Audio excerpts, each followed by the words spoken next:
চলের যাইলি কবে ঈদের দিন আসছে কমা আবার যাবি কবে আবার কবে যাবি যাবি কবে আবার কাল শুক্রবারে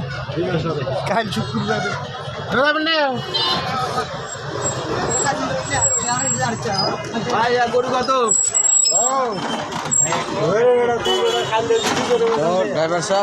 সাহেব আসি বললে আমরা দুটো বিড়ি নিলেন বিড়ি কোনে পামু আগিস বিড়ি না সিগারেট বাড়িছে বেলেগ ডায়মন্ড বেলেগ মানার বললো মু যেটা মন চায় বেলাকলো না টেলাকলো আচ্ছা তাহলে গন্ধারের একটা ভিডিও করে